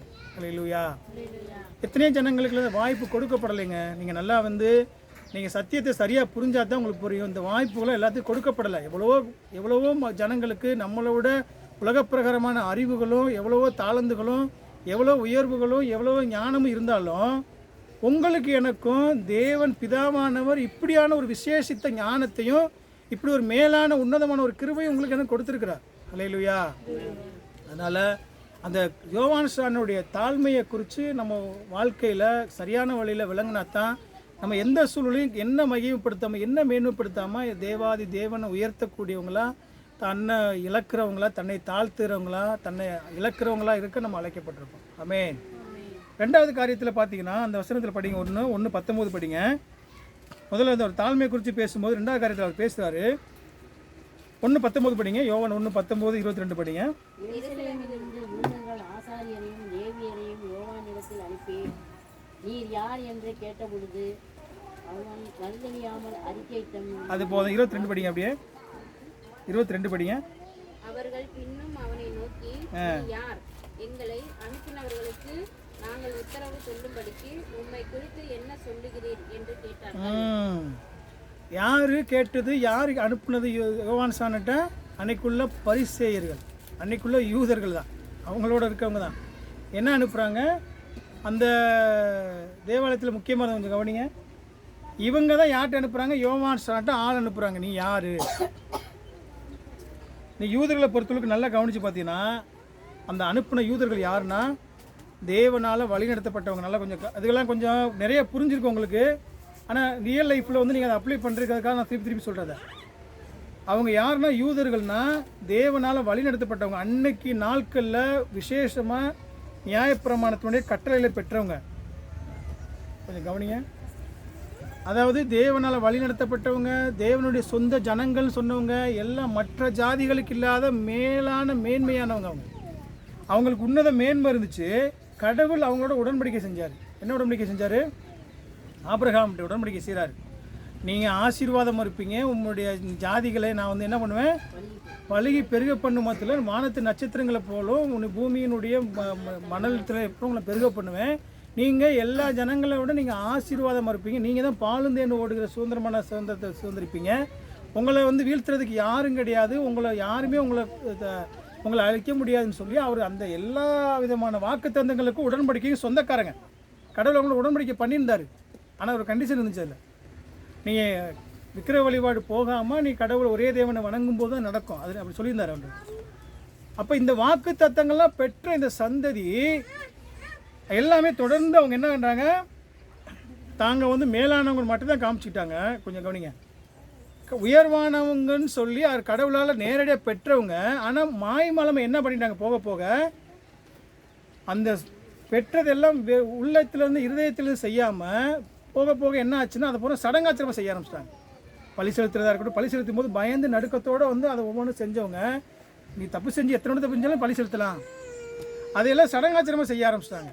இருதயத்திலேருந்து செய்யாமல் உண்மையாக வந்து வெளிப்பிரகரமாக சடங்காக கொண்டு வந்துட்டாங்க. இது செஞ்சது நடந்து போச்சு, முடிஞ்சிடும்.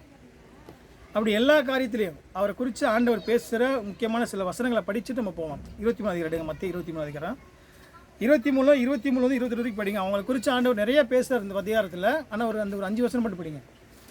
அவங்கள குறித்து எப்படிலாம் மாறியிருக்காங்க, எப்படி போயிருக்காங்க குறித்து அவர் பேசுகிறார். அவர் அவங்க எப்படிலாம் தங்களை நீதி உள்ளவங்களா, தங்கள் யோக்கியமானவங்களா, தங்கள் உயர்வானவங்களா, நாங்கள் தான் கடவுளுடைய மேலானவங்களா காமிச்சிட்டு வாழ்ந்தாங்களுடைய உண்மையாக இல்லையே அப்படிங்கிறத குறித்து ஆண்டவர் இந்த இடத்துல பேசுகிறார். ஏன் அவங்களுடைய யூதர்களுடைய குருட்டாட்டத்தை தான் ஆண்டவர் இந்த இடத்துல வெளிப்படுத்தி காமிக்கிறார். படிங்க. 23 அதிகாரம் படிங்க. 23 படிங்க. 23 சத்தம் படிங்க. உங்களுக்கு ஐயோ, நீங்கள் ஒர்த்தலாமிலும் வெந்தயத்திலும் சீரகத்திலும் தசமபாகம் செலுத்தி நியாயப்பிரமாணத்தில் கற்பித்திருக்கிற விசேஷித்தவைகளாகிய நீதியையும் இரக்கத்தையும் விசுவாசத்தையும் விட்டு பாருங்க. நீதி எல்லாமே நீங்க சடங்காச்சாரமாக உதவி செய்றீங்க. அவங்களுக்குள்ள தசமபாகத்தில் 10ல் 1 பங்கு கொடுத்துறீங்க, காணிக்கை செலுத்துறீங்க, பலி செலுத்துறீங்க, எல்லா பலிகளையும் சரியாக செஞ்சுறீங்க. ஆனால் நீதி இதயத்தில் இல்லை, இரக்கத்தில் இல்லை, அன்பில் இல்லை, உங்களுடைய விசுவாசத்தில், இதில் எல்லாமே நீங்கள் வந்து உண்மையாக இல்லையே. ஆண்டவருடைய பேசுகிற சரியான வார்த்தைகளை நம்ம கவனிச்சுட்டே வாங்க. படிங்க. அன்னைக்கு நியாயப்பிரமாண கட்டளை அவங்க செஞ்சு ஆகணும். அதோட இது ரொம்ப ரொம்ப முக்கியங்கிறத ஆண்டவர் முக்கியப்படுத்துறாரு. குருடரான வழிகாட்டிகள். குருடனுக்கு வழிகாட்ட முடியும். குருடன் நல்லவனுக்கு வழிகாட்ட முடியுமா? அவன் குருட்டு தானே வழிகாட்டுவான்.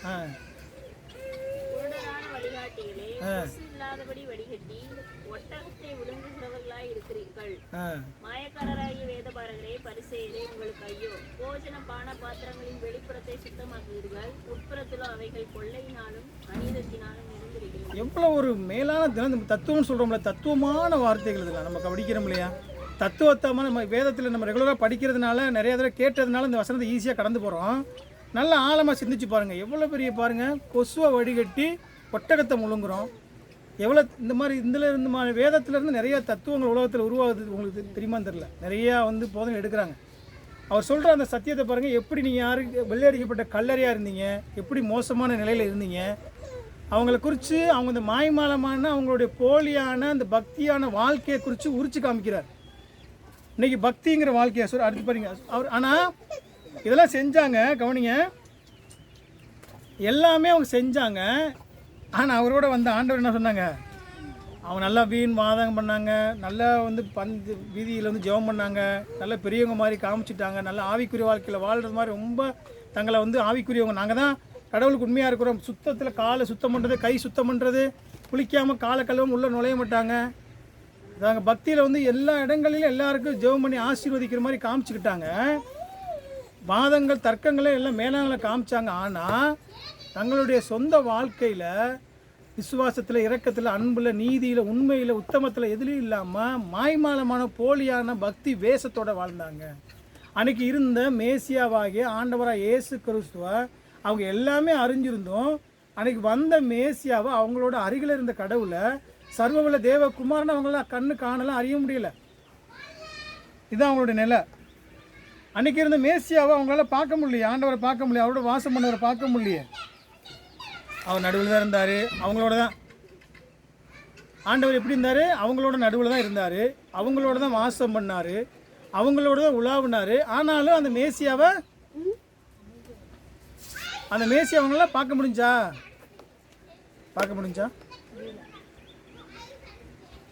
இன்னைக்கு ஒவ்வொரு காலங்களும் ஒரு ஆள் படிங்க 13 அதிகாரம், இன்னொரு தடவை படிங்க. நீங்கள் கொஞ்சம் கவனிக்கிறீங்கன்னு தெரியல, அதுக்காக 100 வசனம் சேர்த்து படிங்க. அப்போஸ்தலர் 13 அதிகாரம் 13 அதிகாரம் 25 41 வரைக்கும் பவுல் வந்து பிரசங்கத்தை வந்து பிரசங்கம் பண்ணுறாரு இஸ்ரேலுக்கு, யூதர்கள் எப்படி இருந்தீங்கன்னு சொல்லி பவுல் பிரசங்கம் பண்ண படிக்கிறாள். அப்போஸ்தலர் 13 அதிகாரம் 40-41 படிங்க போதும். அவர் 25 வசனத்துலேருந்து படிச்சுட்டு வராரு, அவங்களுக்கு போதம் பண்ணிட்டு வராரு. ஒரு ஆள் கூட நீங்கள் படிச்சிங்கன்னா கொஞ்சம் நல்ல வசனம் தான். அதெல்லாம் நேர குறைவாக குறைச்சிருவான். இன்னைக்கு 40-41 மட்டும் படிங்க. அன்றியும் தீர்க்கதரிசிகளின் புஸ்தகத்திலே அசட்டைக்காரரே பாருங்கள், பிரமித்து அழிந்து போங்கள், உங்கள் நாட்களில் ஒரு கிரியையை நான் நடப்பிப்பேன், ஒருவன் அதை உங்களுக்கு விவரித்து சொன்னாலும் நீங்கள் விசுவாசிக்க மாட்டீர்கள். அந்த சொல்றாரு, நீங்கள் எவ்வளவு உங்களுக்கு படிப்படியாக புத்தியாக விதாவரியாக அடியடியாக உங்களுக்கு விவரித்து சொன்னாலும் நீங்கள் விசுவாசிக்க மாட்டீங்க. ஏன்னா உங்களுக்கு இருக்கிறது புத்தி இல்லாத மந்தமான மோசமான செவிட்டு இருதயம் தான் உங்களுக்கு இருக்குது. என்ன சொன்னாலும் நீ கேட்க மாட்டேன், என்ன சொன்னாலும் கீழ்ப்படிய மாட்டேன் சொல்லிட்டு அந்த வசனத்தை 41 சொல்றாரு பாருங்க. அடுத்து 41 கேட்டீங்க. அசட்டைக்காரரை பாருங்கள், பிரமித்து அழிந்து போங்கள். பிரமித்து எத்தனை சொல்லி எவ்வளவு பிரசங்க இதான் கேட்க மாட்டேன். நீ அசட்டைக்காரன்னு சொல்ற வார்த்தையெல்லாம் கவனிச்சு படிக்கணும். உங்கள் நாட்களில் ஒரு கிரியையை நான் நடப்பிப்பேன், ஒருவன் அதை உங்களுக்கு விவரித்து சொன்னாலும் நீங்கள் விசுவாசிக்க மாட்டீர்கள் என்று சொல்லியிருக்கிறபடி உங்களுக்கு நேரிடாதபடிக்கு எச்சரிக்கையா இருங்கள் என்றான். அல்லேலூயா. அது உங்க வாழ்க்கையில, தனிப்பட்ட வாழ்க்கையில நீங்கள் இன்னைக்கு நானும் வசனம் கேட்டுக்கொண்டிருக்கிற படிக்கிற இந்த வசனத்தை தெரிஞ்சிருக்கிற நீங்கள் நானும் அழிஞ்சு போகாதபடிக்கு ரொம்ப நீங்கள் எச்சரிக்கை உணர்வோடு இந்த வசனத்தை அணுகுங்க. அன்னைக்குள்ள ஜனங்கள் யூதர்களுக்கு எல்லா இடங்களையும் அவரோட வாழ்ந்து, அவரோட சாப்பிட்டு, அவரோட தூங்கி உண்டு, அவங்களோட உபதேசம் பண்ணி, அவங்களுக்கு எல்லா அற்புதம் நடத்தி, அவங்களுக்கு தன்னை மேலானவராக மேசியாவா எல்லா விதமான அற்புதங்களையும் செஞ்ச அவங்களுக்கு அவங்க எதிர்பார்த்திருந்த மேசியாவை அவங்களுக்கு வந்து அன்றைக்கி எல்லா காரியங்களும் அவங்கள காண முடியலை, அவங்களால பார்க்க முடியாமல் ஆண்டவரை அவங்கள அறிஞ்சு கொள்ள முடியாமல் போயிட்டாங்க. அன்றைக்கி அவங்களோட வாசம் பண்ணவர் அவங்க அருகில் இருந்தவங்கள, அவங்களோட தான் அருகில் இருந்தார். இன்றைக்கி யோவான்ஸ்டானுடைய வார்த்தை வந்து இன்றைக்கி உங்களுக்கு எனக்கு பிரசங்கப்படுது. யோவான்ஸ்டானுடைய இதே வார்த்தை தான் உங்களுக்கு எனக்கும் இன்றைக்கி, அன்றைக்கி 2000 வருஷத்துக்கு முன்னாடி சொல்லப்பட்ட அதே வார்த்தை உங்களுக்கு எனக்கும் இன்றைக்கி திருச்சபையில் இன்றைக்கும் அதே வார்த்தையை பிரசங்கிக்கப்படுகிறது. இன்றைக்கி அன்றைக்குள்ள நாட்களில் பார்த்திங்கன்னா வேதம், அன்றைக்கி பழைய ஏற்பாட்டு வேதமும் புதிய ஏற்பாட்டு வேதமும் இவ்வளோ எல்லா ஜனங்கள் கையில் கிடையாது, இவ்வளோ பெரிய விதமான உபதேசங்கள் கிடையாது, இவ்வளோ பரிசுத்த ஆவியானுடைய கிரியைகள் வழிநடத்தல் இவ்வளோ கிடையாது, இவ்வளோ திருச்சபையில் வச்சு வாரம் பிள்ளை போதிச்சது கிடையாது. ஆனால் இன்றைக்கி உங்களுக்கு எனக்கு மேலான எவ்வளோ பெரிய பாக்கியம், எவ்வளோ ஒரு கிருபை உள்ளவங்களா இந்த தேவனுடைய வார்த்தை உங்களுக்கு கையில் வேதமாக எழுதி கொடுக்கப்பட்டிருக்கு. அதனுடைய வேதத்தில் நடந்தப்பட்ட எல்லா விதமான எச்சரிக்கையான ஆபத்துகளும் உங்களுக்கு சொல்லி நம்மளுக்கு சுட்டி காமிச்சு இப்படிலாம் நடந்திருக்கு, இப்படிலாம் நடக்கும், இனிமேல் இப்படிலாம் நடக்க போகுது, தப்பிச்சுக்கன்னு சொல்லி உங்களுக்கு எல்லாம் சொல்லி கொடுத்தும் நீங்கள் இன்னமும் அசட்டைக்காரராக நீங்கள் வாழ்ந்தீங்கன்னு சொன்னால் அழிஞ்சு போவீங்க. அதனால் நீங்கள் மனம் திரும்புங்க அப்படிங்கிறத எவ்வளோ ஒரு மேலான ஒரு உன்னதமான அந்த யூதர்களுடைய அந்த வாழ்க்கையிலேருந்து நம்ம கற்றுக்கிறோம். ஏன்னா அன்றைக்கி அத்தனை ஜனங்கள் இருந்தும், ஆண்டவர் அருகில் இருந்தும், மேசியா பக்கத்தில் இருந்தும் அவர்கிட்ட பாவ மன்னிப்பு பெறலாம், அவரை ரட்சகராக ஏற்றுக்கொள்ளலாம், அவர் கடவுளை அங்கீகரிக்கலாம், அவர் தெரிந்து கொள்ளாதனால அவர் காணலை. அதனால் அவங்க என்ன பண்ணாங்க, அழிவையும் நித்திய நரகத்தையும் தேடிக்கொண்டாங்க. அவங்க அன்றைக்குள்ள ஜனங்கள் எல்லாமே அழிஞ்சு போனாங்க. அன்றைக்கி கடவுளை அறிஞ்சு கொள்ள முடியல. அதே ஆண்டவராக இயேசு கிறிஸ்து இன்று உங்களுக்கு எனக்கு பிரசங்கிக்கப்படுகிறார்.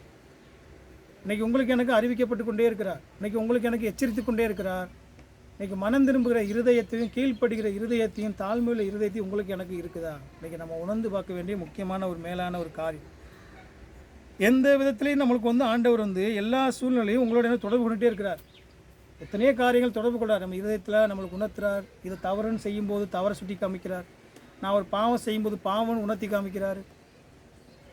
இன்றைக்கி வேத வசனங்கள் மூலமாக நான் அநேக வேத சத்தியத்தில் மூலமாக, அநேகருடைய வேத பரிசுத்தவான்கள் மூலமாக நம்மளோட பேசுகிறார். வேத வார்த்தைகள் மூலம், வேத வசனங்கள் மூலமாக எனக்கு இந்த வசனத்தெல்லாம் கொண்டு ஆண்டவர் பேசுகிறாருன்னா எவ்வளோ பெரிய மேலான காரியம். இதெல்லாம் உணர்ந்து பார்க்க நான் அழைக்கப்பட்டிருக்கேன்.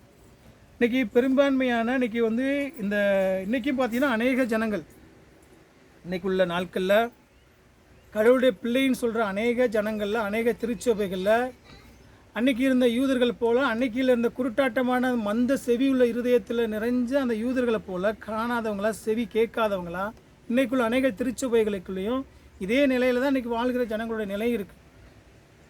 அவருடைய அந்த கண்களையும், அவருடைய ஆண்டவராக இயேசு கிறிஸ்து வாசம் பண்ணுகிற அந்த மேலான கிருபையும், உங்களுக்கு எனக்கு அவர் சம்பாத்தி கொடுத்த நித்திய மீட்பினுடைய அந்த மகத்துவத்தை அறிந்து கொள்ள முடியாத, புரிந்து கொள்ள முடியாத உணர்வற்ற இருதயமும் அப்படியான ஒரு சிந்தையும் தான் இன்றைக்கி உள்ள திருச்சபையில் எல்லா ஜனங்களுக்குள்ளே, அதிகமான ஜனங்களுக்குள்ளே நிறைஞ்சு கிடக்கு.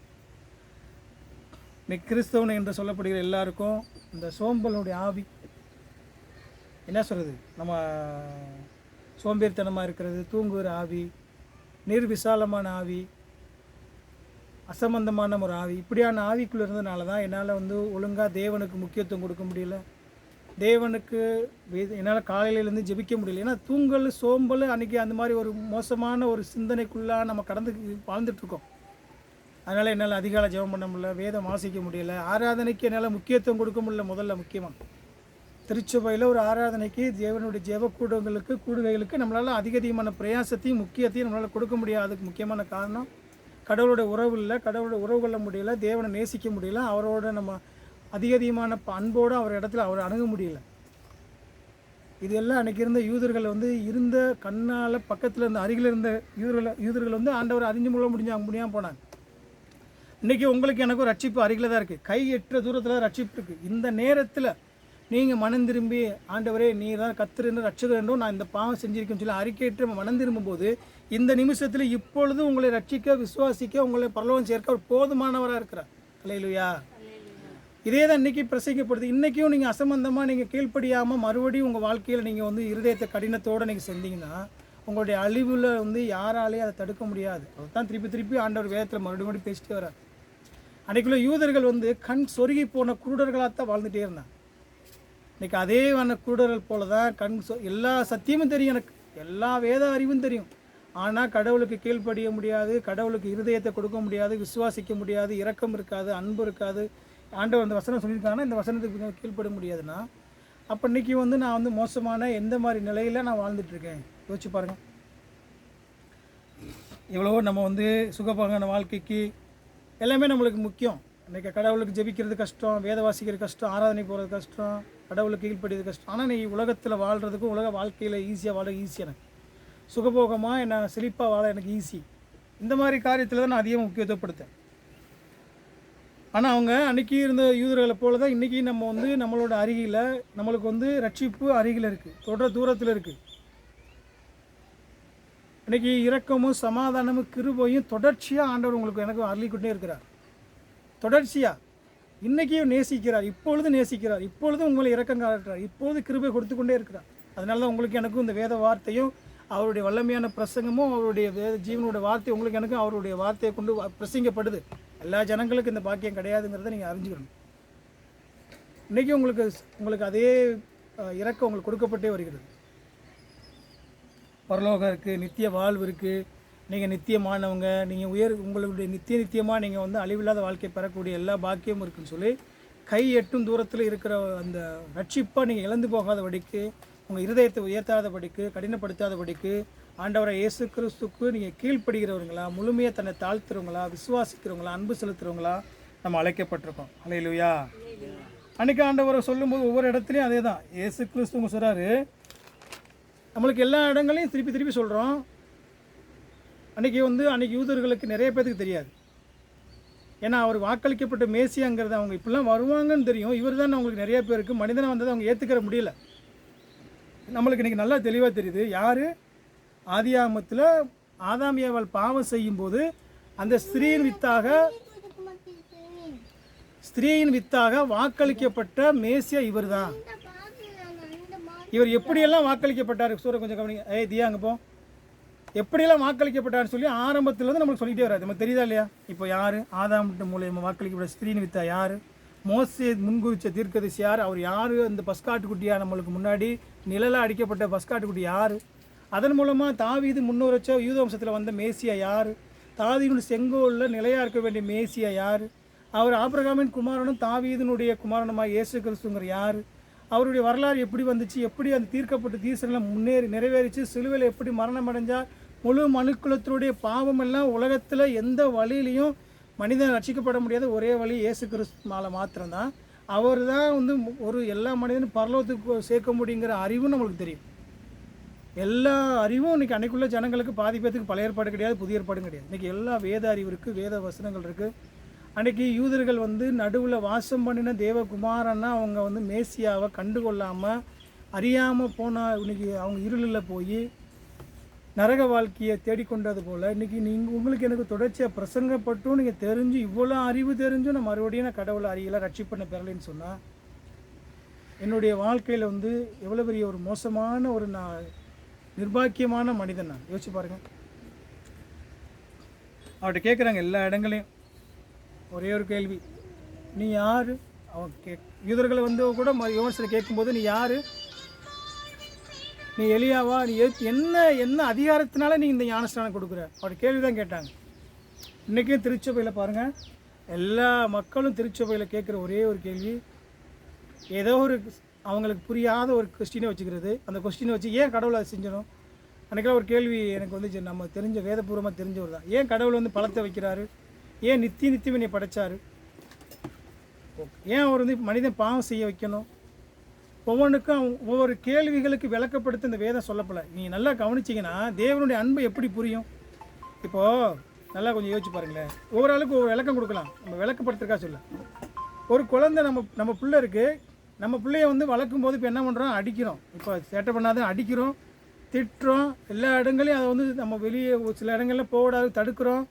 அதுக்கு நம்ம பார்த்த கடுப்பு வெறுப்பாக வந்துட்டு வருது. ஆனால் அதுக்கே ஒரு உடம்பு சரியில்லாதப்போ ரொம்ப ஆபத்தில் இருக்கும்போது நம்மளுடைய இருதயம் எப்படி கலங்கும், எப்படி துடிக்கும். அதுக்காக எந்த எக்ஸ்ட்ரீமுக்கும் போய் நம்ம அதை காப்பாற்ற போமா இல்லையா? இப்போ கடவுளுடைய அன்பை நம்மளுக்கு புரியலைன்னா எப்படி அன்பை புரிஞ்சிருக்கு? மனிதனுக்கு வந்து கடவுளுடைய அன்பானவர் நம்ம எல்லாம் வாயில் சொல்கிறோம். அவருடைய அன்பின் உச்சம் அந்த கல்வாரி சிலுவையில் தான் நம்மளுக்கு தெரிஞ்சிச்சு. அவர் அன்பானவன் எப்படி நம்மளுக்கு தெரியும்? மனிதனை படித்து இப்படியே ஒன்று சுகபோகமாக வாழ வச்சுருந்தா அவர் அன்பானவனுக்கு தெரிஞ்சிருக்குமா நம்மளுக்கு? அவருடைய அன்பை வந்து ஒவ்வொரு இடத்துல நிறைய விளக்கப்படுத்தலை. இந்த மாதிரி விளக்கப்படுத்துறதுக்கான சொல்லவில்லை. நம்ம சபைகளே அந்த கேள்வி இருந்தது. ஏன் வந்து கடவுள் வந்து அங்கே போய் பழத்தை வைக்கணும்? ஏன் சாப்பிட வைக்கணும்? ஏன் அவர் பாவம் செய்ய வைக்கணும்? மனிதன் வந்து இந்த புத்தியில் சொல்லப்பட்ட கடவுளுடைய அறிவு வந்து கடல் கொள்ள அளவுனா நம்ம மனிதனுடைய அறிவு இந்த கிளாஸ் அளவு தான் இருக்குது. இந்த அளவு உள்ளதான் அறிவு இருக்குது. இந்த அறிவிலிருந்து கடல் அளவு அறிவை விளங்கி கொள்ள முடியுமா? இதுக்குள்ளே இருக்கிற எவ்வளோ கெப்பாசிட்டியோ அதுக்குள்ளே தான் என்னால் விளங்க முடியும். அவருடைய ஞானமும் அவருடைய வல்லமையும் அவருடைய மகிமையும் எவ்வளோ வல்லமையானது, அதை புரிஞ்சு கொள்ளக்கூடிய புத்தி இல்லை. ஆனால் அவருக்கு கிருபையாக இரக்கமாக அவரை அறிந்து கொள்கிற ஞானத்தை எனக்கு கொடுத்துருக்கிறாரு. அது எவ்வளோ பெரிய மேலான காரிக்கைன்னு சொல்லி காரியம் சொல்லும் அவருக்கு நன்றி செலுத்த விட்டுட்டு நம்ம இன்னமும் எதிர்கேள்வி யூதர்கள் ஆக்கி அதே எதிர்கேள்வி கேட்டு நீ ஏன் ஞானஸ்நானம் கொடுக்குறீங்க, நீ ஏன் அவருக்கு வந்து இதை செய்கிறீங்கன்னு சொல்லி அவருடைய கேள்வி மேலே கேள்வி தான் கேட்டுகிட்டே இருந்தாங்க. மனம் திரும்பாத யூதர்களை போல் இன்றைக்கி மனம் திரும்பாத கிறிஸ்தவர்களும் இன்றைக்கி ரட்சிக்கப்பட்டேன்னு சொன்ன சபைக்குள்ளே இருக்கிறவங்களுடைய நிலையும் இதே நிலை தான். இன்றைக்கி எல்லா இடங்களையும் ஆண்டவர் சொல்கிறாரு. அதனால தான் நல்ல கனி கூடாத மரமெல்லாம் யோவான்ஸ்நானம் தான் பேசிகிட்டே வராரு. நல்ல கனி கூடாத மரமெல்லாம் வெட்டுண்டாக்கு எல்லா இடத்தினுடைய தூரில் வந்து வேரில் அடியில் வச்சுருக்க உன்னுடைய கோடாலியானது மரத்தின் வேரறிக வைக்கப்பட்டிருக்குன்னு சொல்லிக்கிட்டே இருக்கார். ரெண்டையும் நம்ம வந்து தானியத்தையும் பதரையும் நீ பிரிப்பிங்கிறார். எல்லாம் யோவான் ஸ்நானன் வந்து அவங்களுக்கு கடுமையான அவங்களுக்கு முன்னாடி எச்சரிப்பை கொடுத்துட்டே இருக்கிறார். எச்சரிப்பை கொடுத்து அவங்க மனம் திரும்பாமல் நரக ஆக்கினியை பெற்று மறுபடியும் நம்ம வந்து கொடுக்கப்பட்ட காலமும் நம்மளுக்கு கொடுக்கப்பட்ட நேரமும் கொஞ்சம் தான். இன்றைக்கே நாளைக்கோ நம்ம வாழ்க்கை என்றைக்கு முடியும்னு யாராலையும் சொல்ல முடியாது. நம்ம நேரங்கள் நாட்களும் இருக்கிறது இந்த கிருபையாக கொடுக்கப்பட்ட இந்த நிமிஷம் தான் எனக்கு நிச்சயமான நிமிஷம். இந்த நிமிஷத்தில் கடவுளோட நான் ஒப்புரவாகாமல் சமாதானம் ஆகாமல் அவரை முழுமையாக நான் அர்ப்பணிக்காமல் என்னுடைய பாவ வழிகளையும் அவனுடைய தீய செயல்களையும் தொடர்ச்சியாக நான் வாழும்போது அது நிறைய ஜனங்களுக்கு வந்து நான் யாருன்னே தெரியாது. நம்ம யார், நம்ம எவ்வளோ மேலே நிலையான வாழ்க்கை உள்ளவங்களும் தெரியாது. ஆனால் எல்லாம் தெரிஞ்சும் நான் நரகத்துக்கு போவேன்னு சொன்னால் என்னோட மோசமான ஒரு மோசமானவன் யாரும் கிடையாது. அதாவது தேவனை திருப்பி சொல்ல அதுதான் எல்லா இடங்களையும் இன்றைக்கி கூட தேவனை சந்திக்கக்கூடிய தேவனுடைய இரக்கம் கிடைக்கக்கூடிய வாய்ப்பு இந்த நிமிஷத்துலேயும் உங்களுக்கு அருளப்பட்டுக்கிட்டு தான் இருக்குது. இந்த நிமிஷத்துலேயும் ஆண்டவர் அந்த வாய்ப்பை கொடுத்துக்கிட்டு இருக்கார். நம்மளுக்கு இருக்கிற ஒவ்வொரு நாளும் புத்தியோட புரிஞ்சு கொள்கிற ஒவ்வொரு நிமிஷமும் கடவுளுடைய இரக்கமும் கிருபை நம்மளுக்கு கிடைச்சிருக்கு. மனம் திரும்பக்கூடிய மிகப்பெரிய வாய்ப்பு இருக்குது.